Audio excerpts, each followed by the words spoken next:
quickly go over, so we've talked about the conservative and the outright acts of racism, the blatant acts. What does liberal Islamophobia look like? Feminism has touched on that a little bit, how feminism, we think that we are liberating people by, saying, oh, you shouldn't have to wear something. NYPD surveillance. If we think that NYPD surveilling Muslims, anyone that's brown really, is okay because it's keeping us safe, and all those phone taps and everything, and that's okay because it's for our safety, it's Islamophobic. If you're okay with that, but you're not okay with them doing it on anyone else, or if you have issue with that, then that's reconcile with that. Saviorism, the aspect that other cultures that are Muslim, predominantly Muslim countries, need saving and they need to be liberated. They don't. They were good beforehand until the U.S. came in and was like, democracy, let's just screw it all up. So think about within a cultural context too, like specifically within the global South, what is their, ask them what progression means to them. It's not the same thing what it means to me in this country, even as a Muslim. And if I go to Pakistan, progression doesn't mean the same thing to someone that lives in Pakistan. So thinking about that as well. War on terror. It's a big example of liberal harm.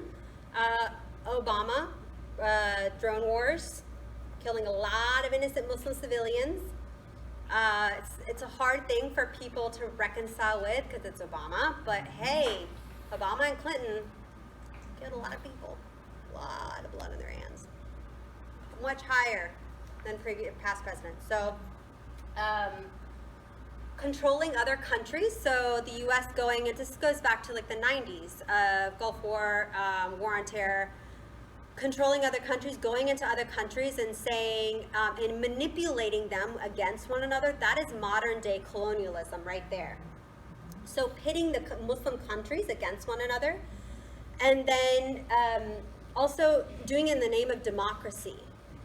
But what's democratic about taking a whole military?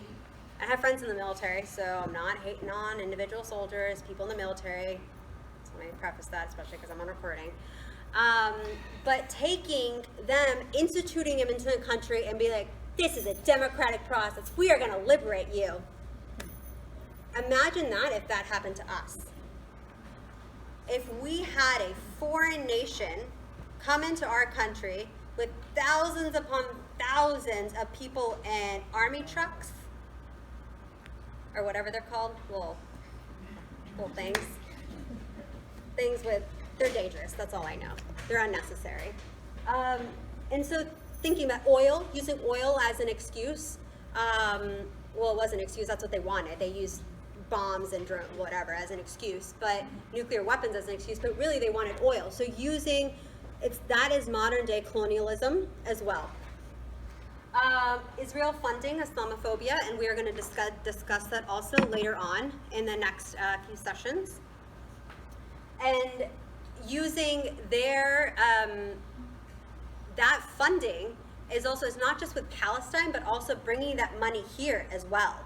So we think that that's a them problem. Everything over there, any Muslim-based country, is a them problem. It's not. It's very connected to us. We are very much so connected. There is one website called PalestineIsHere.org. Mina, do you know? I think it's on my, I can pull it up at the very end of the presentation. Have it pulled out. But essentially it shows on a map, it's constantly updating, but it shows on a map all the Israeli funding that is done with American governments, nonprofit organizations in the U.S., like partnering with police, and we'll get into that also later, but this is a visual map that you can see all of it. Unequal standards for state violence. So why is it okay for the U.S. to go into countries and bomb and kill people for the sake of safety, collateral damage, it's okay. We think these problems like Yemen just came out of nowhere, but no, that came from the U.S. putting their, appendages where it doesn't need to be put in. That's where that came from. A lot of these world issues have stemmed from that. And I'm not saying this as an America, like I am not American. I am also American. So like I'm saying this as like, yes, I am part of this as well. And what do I also constantly need to do to like combat that? And Clinton said at the DNC before the election, said if you're a Muslim and you love America and freedom and you hate terrorists, stay here and help us win and make a future together. We want you. Because we have nothing else to contribute. Because the only thing I have to contribute is being a Muslim and trying to convince other people, hey, we're not terrorists. This is a progressive that's saying this, although mass incarceration, it's fine, minor details.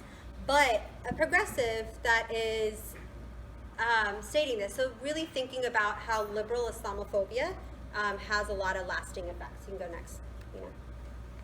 So what are some other examples of Islamophobia that you've heard in your daily life in progressive spaces?